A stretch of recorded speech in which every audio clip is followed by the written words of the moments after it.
Salam sejahtera dan selamat datang sekali lagi ke channel ini, Current Sphere MY.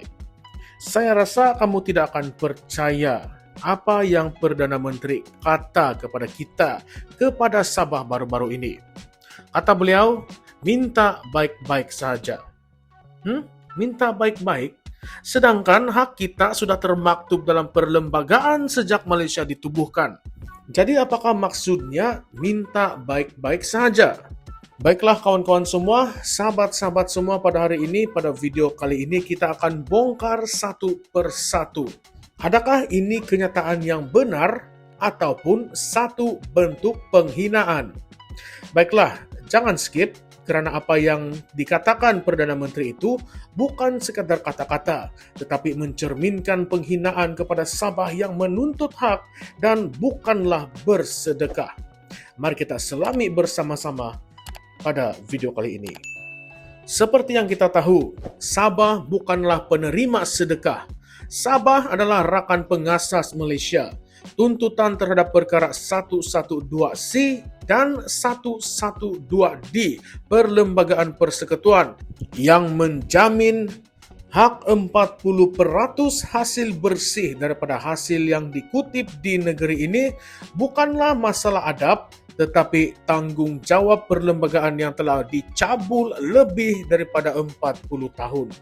Dan apabila Perdana Menteri Anwar Ibrahim menyatakan di Penampang sewaktu pesta keamatan bahawa peruntukan 16 bilion ringgit bagi Sabah melebihi tuntutan 40%, ini mencerminkan sikap patronasi ataupun penghinaan kepada hak yang dijamin secara sah.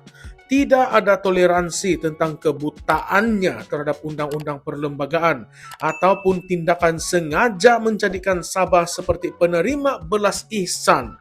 Faktanya, menurut Ketua Sri Kandi Bersatu Sabah, kenyataan Perdana Menteri itu sangat mengecewakan dan mengelirukan kerana tidak membezakan antara peruntukan biasa dan hak perlembagaan khas di bawah perkara 112C dan 112D.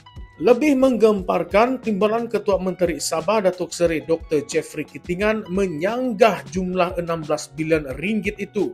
Sebenarnya peruntukan diberikan kepada tahun tersebut hanya sekitar 6,2 bilion dan walaupun kurang daripada 40%, ia masih sebahagian daripada kewajipan persekutuan yang patut dibayar. Ini menambah persoalan. Adakah angka 16 bilion ringgit itu hanyalah retorik politik dan bukan realitik kewangan demi persepsi kepada rakyat Malaysia? Tidak cukup dengan itu. Tuntutan rasmi oleh Kerajaan Negeri Sabah untuk 40% telah dibuat sejak 10 Jun 2022 dan diikuti surat lanjut pada 18 Jun dan 11 Julai 2024. Namun sehingga kini tiada sebarang jawapan bertulis dari Kementerian Kewangan Persekutuan. Ini menunjukkan sikap persekutuan yang lambat dan tidak menghormati hak perlembagaan yang sah. Musim Mahkamah juga telah dicetuskan. Persatuan Undang-Undang Sabah ataupun SLS memulakan semakan kehakiman pada 11 November 2022 dan Mahkamah Rayuan telah memberi kebenaran untuk meneruskan perbicaraan penuh mengenai hak 40% ini.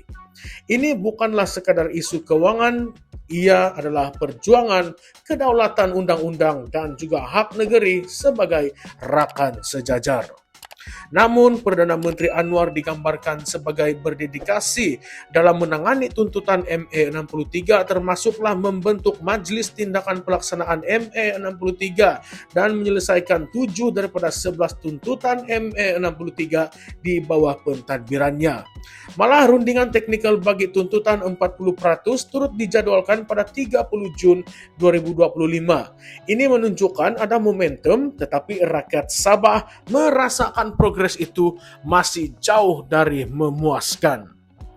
Adakah kenyataan meminta baik-baik Perdana Menteri Anwar itu sekadar cara diplomasi lembut atau sebenarnya menjatuhkan martabat Sabah? Adakah Putrajaya secara sengaja merendahkan rakan pengasas negara ini? Atau ia merupakan strategi PR, menggambarkan kerajaan perpaduan sebagai dermawan padahal sebenarnya masih menangguhkan hak sabah.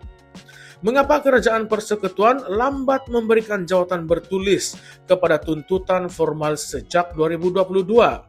Apakah ini bukti Putrajaya mengambil hak sabah ringan, dan adakah nilai 16 bilion ringgit itu realistik ataupun sekadar wayang-wayang politik untuk menyedapkan pandangan umum?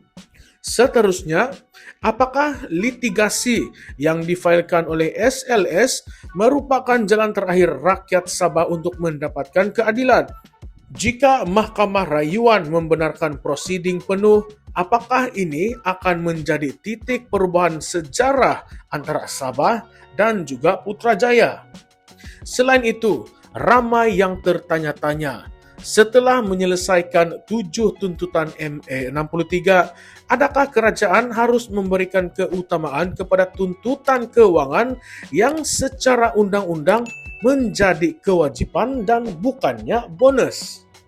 Sahabat-sahabat sekalian, adakah kamu rasa cukup hormat ataupun masih lagi dipinggirkan? Coba Anda klik like jika kamu rasa kenyataan minta baik-baik ini adalah satu penghinaan. Ataupun komen 100% jika kamu rasa kita patut dapat lebih daripada sekadar 40%.